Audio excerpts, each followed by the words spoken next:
Bitcoin, blockchain, tokens, ICOs. Você até já ouviu essas palavras, mas não sabe exatamente o que é? Criadas em 2009, as moedas virtuais se popularizaram nos últimos anos e atraíram a atenção dos investidores. Neste Agenda Econômica, nós vamos tentar traduzir essa nova linguagem e explicar como funciona o dinheiro virtual, suas vantagens e desvantagens. Nosso convidado é o advogado especialista em direito digital, Fernando Barrueco. Ele é diretor da recém-criada Bolsa de Moedas Virtuais Empresariais de São Paulo, a Bomesp. Fernando, muito obrigada pela sua presença aqui na Agenda Econômica. Eu que agradeço o convite. Bom, então, é um mundo novo, quer dizer, não é tão novo, são quase 10 anos, mas para o cidadão comum, ele é novo, ele vem surgindo aí nos 2 últimos anos. Então, eu queria que você começasse exatamente explicando o que é uma moeda virtual. A moeda virtual ela nasceu com o white paper, né, que é o papel escrito pelo Satoshi Nakamoto. Satoshi Nakamoto é um pseudônimo, né? Ela veio em resposta à crise de 2008. E a primeira transação que ocorreu do Bitcoin foi em 3 de janeiro de 2009. Essa transação foi entre Satoshi Nakamoto e Ralph Finney. Então, até se especula que talvez tenha sido o Ralph Finney um dos criadores do Bitcoin, juntamente com mais outros 2 cientistas na área de criptografia, que seria o Wei Dai e o Nick Szabo. Mas essa ideia de uma moeda virtual, ela não era nem de 2008, ela já era na década de 90 e 94, quando eles tentavam criar uma moeda que era o BitGold, que também tinha essa ideia de fazer a transferência de uma pessoa para outra, né? E o problema era do duplo pagamento. Então, como é que foi resolvida essa questão do duplo pagamento? Através do blockchain. O blockchain é um software no sistema distribuído na internet, que são ligados a vários nodes, que são nós, que são computadores, que certificam esses blocos. Então, a certificação desses blocos, e ela é feita de forma global, em milhares de computadores pelo mundo, foi possibilitado você criar esse livro-razão de crédito e débito. Então, o blockchain faz isso, crédito e débito. E só assim, com o blockchain, foi possível nascer o Bitcoin e depois todas as demais moedas virtuais. Você falou em duplo pagamento. O que seria esse duplo pagamento na ideia do BitGold original? Voltando para a internet, se eu envio para você um e-mail, um PDF ou uma fotografia, eu estou te enviando uma cópia, ok? Qual é o lado bom disso? Eu estou democratizando a informação. Mas se eu quero enviar R$100 para você, eu tenho que ter certeza que R$100 chegue até você, né? E não chegue para outra pessoa. Então, esse era o problema da duplicação do dinheiro. E isso que o blockchain resolveu. Então, quando a gente fala de bitcoins, outras moedas, eu tenho um número escasso, raro, limitado. Então, até falo que assim que o Bitcoin e outras moedas, né, ele tem toda uma beleza tecnológica por detrás. E foi a primeira vez que o ser humano, né, a humanidade, criou um ativo digital, limitado, raro, e que todo transparente, que está na internet, que você consegue ter essa questão de se eu enviar R$100 para você, ele vai chegar para você e não para outra pessoa. Isso porque, na verdade, ele tira o banco do meio, porque hoje o banco é o intermediário. O banco está com dinheiro, ele tira da minha conta, quando a gente faz uma transação bancária, até mesmo via internet. Ele tira da minha conta e coloca na sua. Então, a responsabilidade é do banco. No caso da moeda virtual, a gente deixa de ter esse intermediário aí, e é nisso que vem a resposta desses 3 criadores criativos aí a essa questão da moeda virtual? Perfeitamente. Tirou o intermediário, que nesse caso seria o banco, né? E foi o que eu estava falando no início. Então, essa questão que eles conseguiram resolver da retirada do intermediário, tanto que o white paper do Satoshi Nakamoto chama Peer-to-Peer Cash System. O que é o peer-to-peer? Ponta a ponta, né? E sem intermediários. Agora, esse é um dinheiro que não existe. Ele é virtual, e não só por ele ser virtual não quer dizer que ele não exista. Sim, ele existe. E ele tanto existe que a gente consegue, quando tem acesso ao blockchain, a gente consegue enxergar todos os bitcoins que existem no blockchain.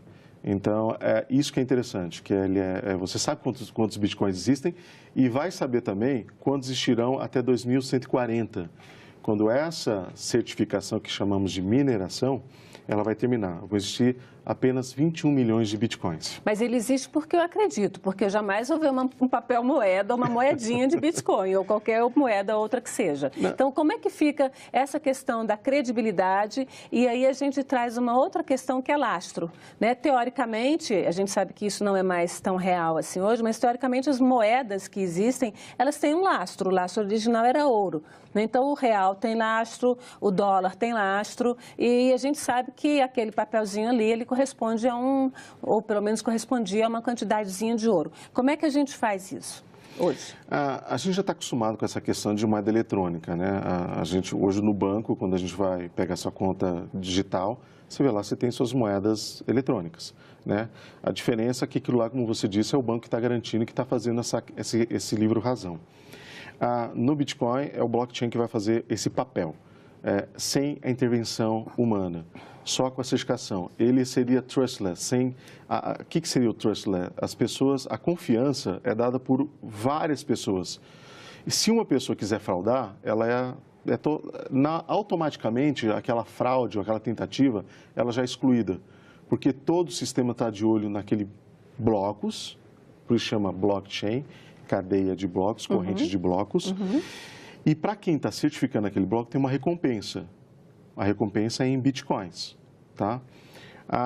Então, essa questão do lastro, eu acho ela muito relativa em falar em lastro, né? Eu gosto de equiparar o Bitcoin a uma obra de arte, do Picasso, por exemplo. O que me diz porque tela e tinta vale milhões? Porque as pessoas acreditam naquilo, entendem e creem que aquilo vale milhões de dólares. E o Bitcoin? O Bitcoin nada mais é também uma obra de arte na tecnologia. Mas uma tela do Picasso, pelo menos uma pessoa vai ter. Eu insisto um pouco nisso porque é uma coisa completamente nova você acreditar. O que eu vou te vender? Você vai me dar Bitcoin para receber o quê? Eu vou te vender uma casa e você vai me pagar em Bitcoin? Olha, eu estou entregando uma casa, um imóvel, ou um carro, ou um copo d'água que seja. Eu estou te entregando algo palpável e você vai me entregar uma coisa que... O que eu vou fazer com aquilo? Passar para frente? Você passa para frente, porque hoje o Bitcoin tem liquidez, ele é dinheiro imediato. Então ele acabou sendo aceito em toda a comunidade no mundo todo como uma moeda corrente, como foi o ouro atrás, como foi o sal. E hoje, então eu tenho uma commodity digital. Então o Bitcoin ele serve para isso. Então, como ele tem, agora a gente falar de lastro, o Nixon em 1971 ele acabou com o lastro do dólar, né? O dólar não tem lastro também. Então, a gente sabe que, pelo menos o Bitcoin, eu sei que vão ter 21 milhões até 2140. Eu não sei quanto tem de dólares em circulação, a gente sabe que é uma máquina desenfreada. Até alguns economistas dizem que vai ocorrer um reset. Quer dizer, vão desligar um dia essa questão do dólar e a gente não sabe o que vai acontecer. De repente, pode até ser o momento ideal para as criptomoedas entrarem em ação de forma firme, né?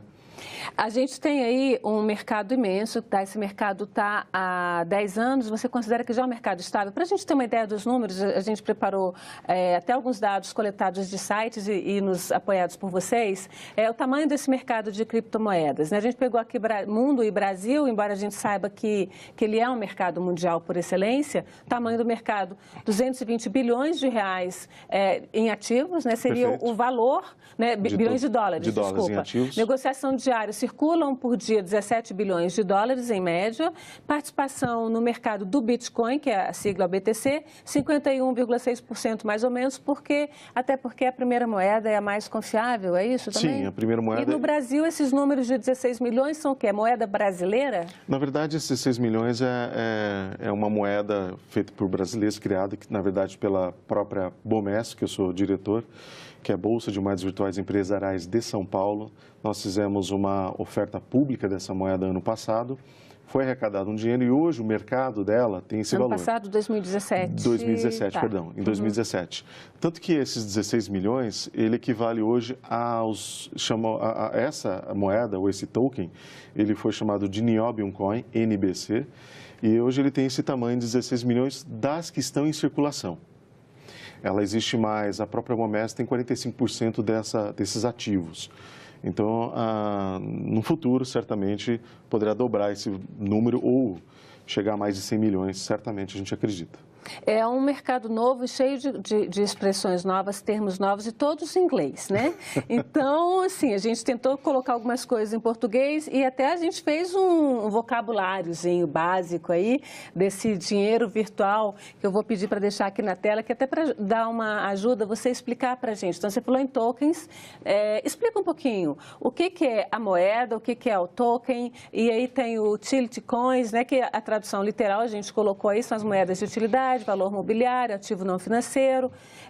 Mas explica o que funciona, o que faz qual é a função de cada item desses, né? Não dá nem exatamente para a gente saber o que é assim de cara, né?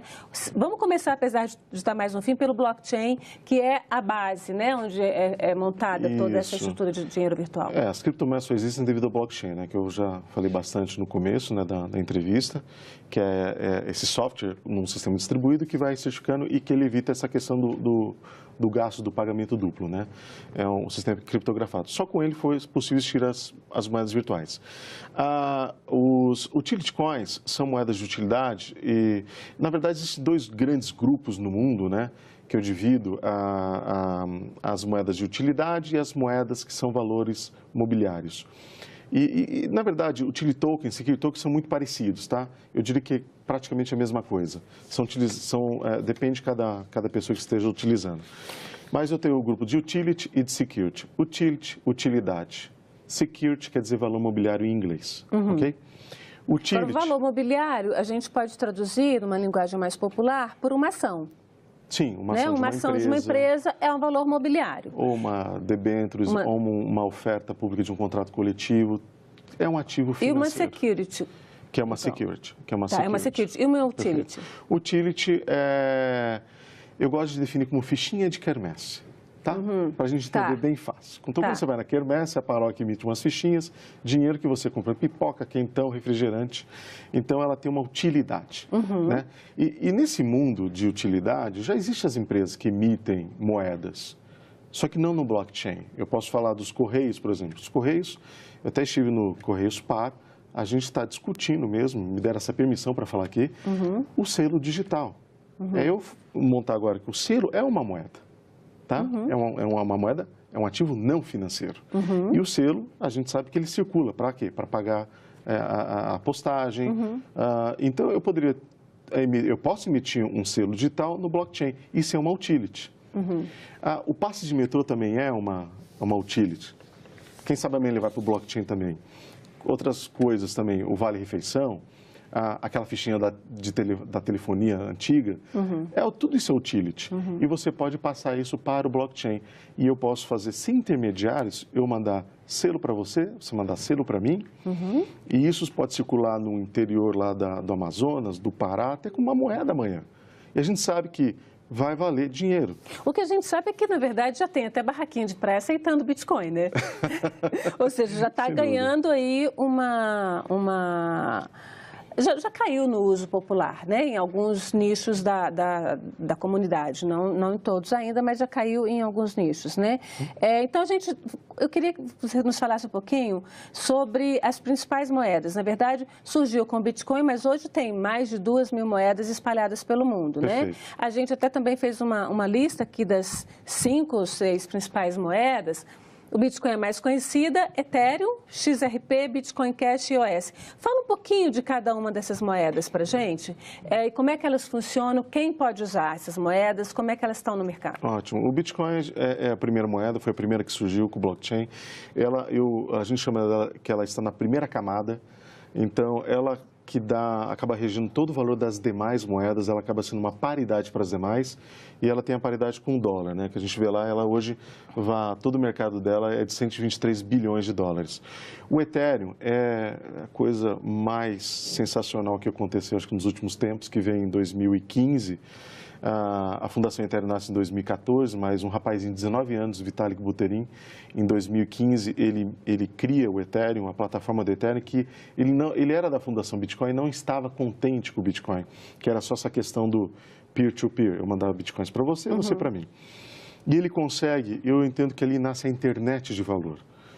E porque ele introduz nesse sistema o que nós chamamos de smart contracts, são contratos inteligentes. O que são os contratos inteligentes? Eu programo o token, uma moeda, a ter funções, funcionalidades. Tipo? Quais funções? Por exemplo, uma moeda agora ela pode fazer uma entrega de lucro, e por isso que aí começa a invadir o espaço dos valores mobiliários, né? Que isso é um mercado regulado.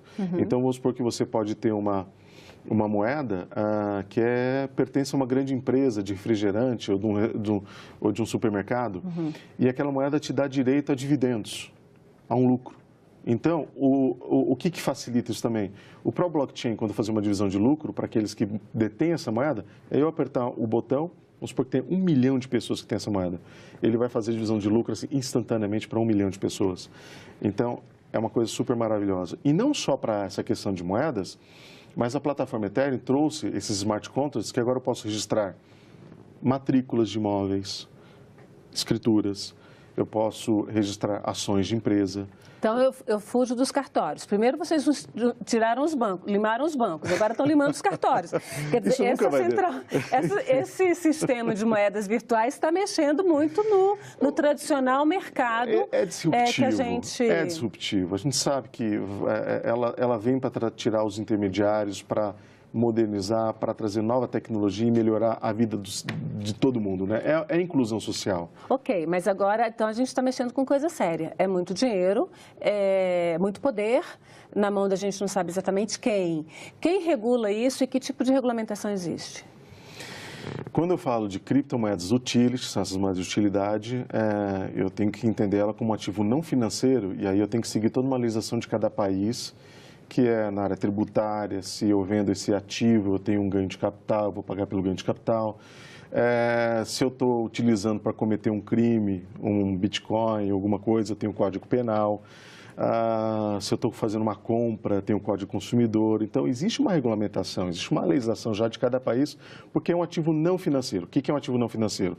Essa mesa, esse copo, um imóvel, são ativos não financeiros, ok? Quando eu já entro na questão de valor mobiliário, que eu estou dando uma funcionalidade a um token, uma moeda, que é a participação numa empresa, com ações, que é fazendo um ICO de uma oferta pública, de um contrato coletivo. E aí eu tenho os órgãos regulamentadores, né, que são, no Brasil é a CVM, que é a Comissão de Valor Mobiliário, nos Estados Unidos é a SEC, na Suíça é FINMA. Então, esses órgãos se preocupam com também o consumidor, né, para entrar nesse mercado. Só que ainda existe, ainda tem muita coisa para acontecer. Né? Na prática, a gente não tem, então, uma regulamentação específica para transações em moedas virtuais. Usa-se a regulamentação de transações em moedas, na moeda corrente ou na Bolsa de Valores. Essa é a regulamentação que existe. Quando se diz moeda, a gente tem que entender do Banco Central. Se eu utilizar, o Banco Central está preocupado com questão de remessa para o exterior, ou alguma questão que seja envolvida com dinheiro. Se isso for envolver dinheiro, o Banco Central vai se interessar. Mas se eu mando de Bitcoin, e Bitcoin é uma moeda? Aquela definição de moeda, a gente tem que ser, moeda na acepção, na concepção econômica do termo, e não jurídica. Econômica o ouro já foi moeda, o sal já foi moeda, e o Bitcoin é moeda hoje. Mas juridicamente não, porque então ela é o que juridicamente? Não é nada ainda? Ativo não financeiro. É uma commodity digital. Então, a gente tem que entender dessa forma e tratar dessa forma. Se a gente tratar diferente, aí vai fazer uma bagunça muito grande na cabeça. Porque quando a gente fala em commodity, a gente pensa em saca de soja, de feijão, de milho, de café, coisas muito palpáveis e muito úteis do ponto de vista material mesmo, né? Perfeitamente. E são ativos não financeiros, né? Recentemente, quer dizer, no ano de 2018, no começo do ano de 2018, saiu uma instrução normativa proibindo que os fundos aplicassem em moedas virtuais. Mas como assim? É moeda? Então eu posso aplicar? Não, porque não é moeda. Existe a IN 555 que diz como os fundos... Instrução normativa do Banco Central. Da CVM, perdão. Dessa CVM, né? Da CVM, tá. Como os fundos podem investir. Investir em ativos financeiros. Como as moedas virtuais são ativos não financeiros, vocês não podem investir. Tá, quando é que a gente vai ter? Aí você está falando da Bomesp, então a Bomesp vai funcionar como uma bolsa de valores, mas bolsa de valores faz uma transação com ações, basicamente, Sim. Não só, mas também. E a Bomesp vai ser então o quê? Uma bolsa de valores ou uma grande casa de câmbio? Moedas, uma bolsa de moedas virtuais, uma bolsa de moeda, uma casa de não câmbio. financeiros, como uma casa de câmbio de troca de paridades. A Bomesp ela tem tecnologia suficiente, claro que no futuro, para virar uma bolsa de valores. A própria tecnologia da Bomesp, ela opera 3 milhões de operações por segundo com 40 nanosegundos de latência. Então, foram módulos financeiros criados por americanos e estruturados por russos. Isso foi feito da Bomesp. Com que dinheiro nós fizemos isso? Com dinheiro arrecadado no nosso ICO, que era aquele termo que no final que a gente acabou falando, né? Que era o ICO, né? Que está lá, é o ICO. Que é Initial Coin Offering, que é uma oferta pública de moedas, e que nessa oferta pública de moedas nós arrecadamos uma quantidade de dinheiro mesmo, e de bitcoins e ethereums também, e nós conseguimos comprar esses módulos americanos e os russos estruturaram para Explica para a gente, vocês disseram assim, olha rapaziada, eu quero lançar uma moeda chamada Nióbio, mas eu preciso de dinheiro para bancar isso aqui, então vocês me deem um dinheirinho aí. É isso que foi feito? Foi isso que foi feito. E vocês conseguiram dinheiro? Conseguimos muito dinheiro. Muito dinheiro. Quantos vocês conseguiram? É uma pena, eu gostaria de falar muito. Tudo bem. Para evitar especulação, claro, mas a gente deve ir para o mercado depois falando todos esses números logo. Não vai demorar muito. Tá, então essa é a primeira, o Nióbio é a primeira moeda brasileira.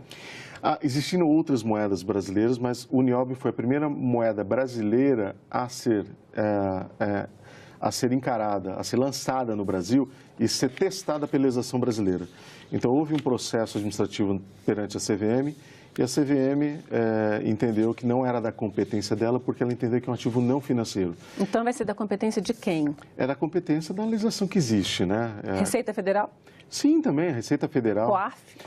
COAF, Receita CAF. Federal. A Receita Federal, ela quer criar uma instrução normativa também para tributar as moedas virtuais. Vamos falar então de uma parte para a gente dar uma fechada nessa questão, que é a questão de segurança. Você falou que o blockchain, todo mundo diz, toda a literatura que existe fala que o blockchain é uma coisa que não dá para você violar. Até por essa forma distribuída e que ele deixa rastro, ou seja, todo mundo sabe quem mexeu e como mexeu, ou é o contrário, ninguém sabe como isso foi feito. Eu só sei que tem lá alguma coisa. Eu gosto de falar que o blockchain, ele é pseudônimo e não anônimo.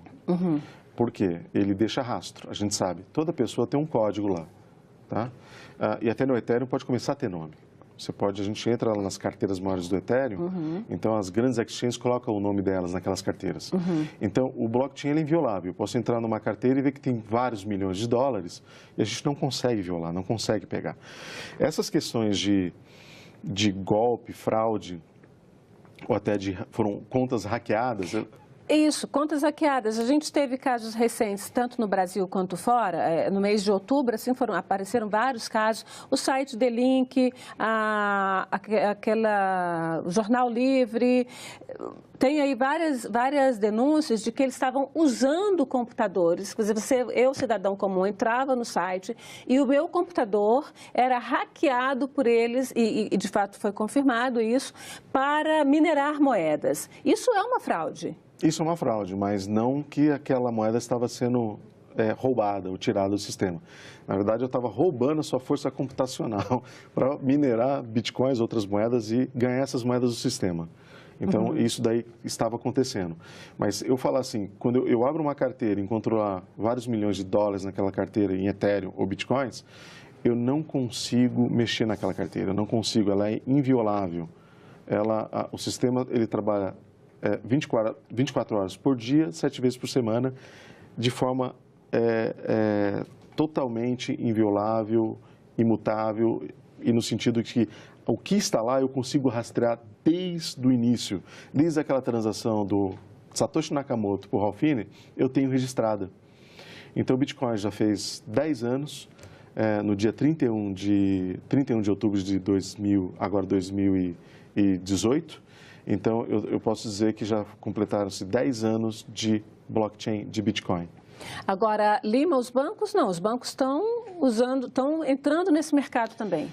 Vão ter que entrar. Eu acho que isso daí é uma tecnologia nova, disruptiva. não quer dizer que os bancos vão sumir, não podemos falar isso. E o cidadão comum? Porque o banco ele é um fomentador de crédito, o sistema não fomenta crédito ainda, ele fomenta ativos não financeiros que valem o dinheiro e posso fazer, né? Então, você falar que os bancos vão acabar é exagero. Claro. Que os cartórios vão acabar também não é um negócio, porque eu preciso do oficial, do cartorário, para colocar aquela informação de forma com fé pública. Eu posso colocar no blockchain e ela vai estar imutável. Mas como eu, cidadão comum, uso o Bitcoin e tenho algum tipo de vantagem com ele? Ou, eu estou falando Bitcoin, mas qualquer moeda virtual. Eu acho que, na verdade, você entrar nesse sistema, você abrir uma carteira, entender como funciona, o que é o Bitcoin, entender que você é o dono do seu próprio dinheiro, e isso traz responsabilidades. Você vai ter que saber manejar a tua senha, a tua chave privada, a sua chave pública, são coisas novas. E se você perder essa chave privada e se você perder sua senha, não tem para quem você recorrer. É como se eu comprar uma barrinha de ouro, deixar cair no chão, ir para o ralo, e aí eu não tenho o banco para bater na porta dele, porque isso dá empoderamento às pessoas, mas ao mesmo tempo traz responsabilidades. Fernando, muito obrigada pela sua presença. A gente tem uma série de sites, eu vou citar aqui rapidamente, a gente pode até mostrar na tela, o guiabitcoin.com.br, que são sites onde o telespectador, o cidadão comum, esse Criptomoedas Fácil, Bomesp, o próprio site da Bomesp, pode entrar e tentar entender um pouco mais isso. A gente deu aqui só uma passeada, uma pincelada muito rápida. Muito obrigada pela sua presença aqui na Agenda Econômica. Eu que agradeço, Antônio. Obrigado. Muito obrigada também a você, telespectador, que nos acompanhou até aqui. Se quiser rever este programa, indicar para alguém, acesse nossa página na internet, senado.leg.br, ou o canal no YouTube, youtube.com/TV Senado. Mande seus comentários e sugestões pelo telefone 0800 612211 ou pelo e-mail agendaeconomica@senado.leg.br. Até o próximo programa.